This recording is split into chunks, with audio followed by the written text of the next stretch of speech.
The 2012 fire season was one of the busiest in the northeast of Canada. It hadn't been this bad for a few years, but that was about to change. Hi, I'm Chris May, host of This Day in Weather History, a podcast from the Weather Network in Canada. The number of fires and the area burnt was not a record high necessarily for the region, but what differentiated it was what and who it affected. These were moving in on urban city centers this day in weather history. Ontario fire rangers and forest firefighters from across Canada were called in to support local fighters in battling what amounted to 948 wildfires across the Northeast in this 2012 season. But things were different this year. The stakes were much higher, and the margin for error was at an all-time low. These fires were encroaching on the Timmins and Kirkland Lake areas. It was called the Timmins-9 Fire, and it was the province's largest fire of the season.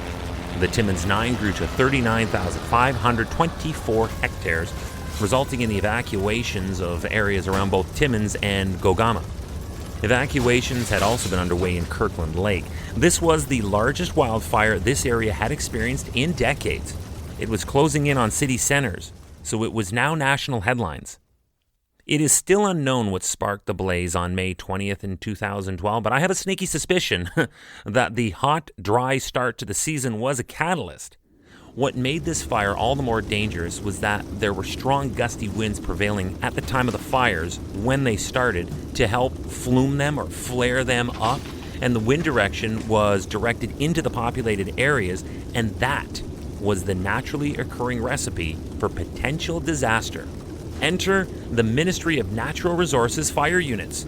They, along with a battalion of local, provincial, and municipal police services and city elected officials, staged a massive, coordinated effort to evacuate those at risk and then get this blaze contained and controlled as soon as possible.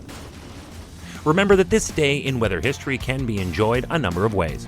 Right now, you are listening to the full version of today's story on your favorite podcast provider, but there is also the daily podcast video short. They are shot right here in my podcast recording studio, so you get that perspective, and oftentimes they will include visuals from that day's event, from when it happened, in weather history.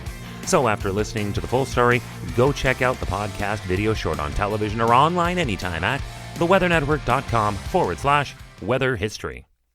And just to dovetail from that, if I can, I'd like to remind you where you can catch this podcast. If you might be picking this up off our site or from within a story, you can look up or ask for This Day in Weather History, wherever you normally listen to your favorite podcasts, including Apple Podcasts, Google Podcasts, Spotify, Amazon Alexa, and now every day on yahoo.ca.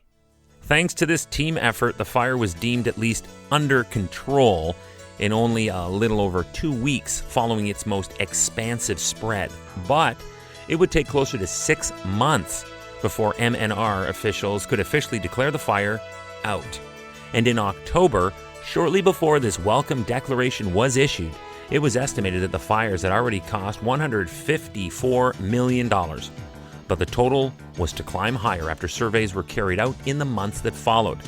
It was as expensive as it was because it encompassed a total tally of 53,935 hectares, with 3/4 of that just in the Timmins-9 fire alone.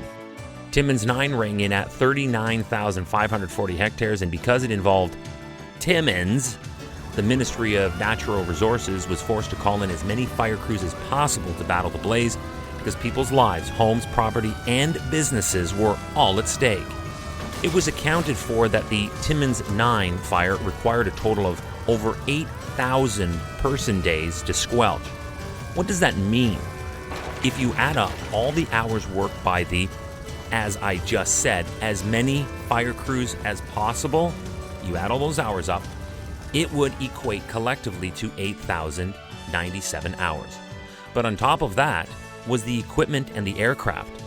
They needed to use 6 Bird Dog aircraft, 12 CL-415 water bombers, and 3 Twin Otters for aerial attack on the fire.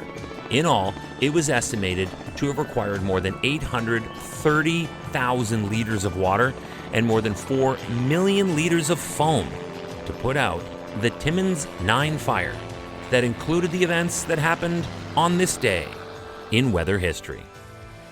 Tomorrow is May 24th, and we will be investigating a devastating tornado that tore through the small town of Union City, Oklahoma, back in 1973.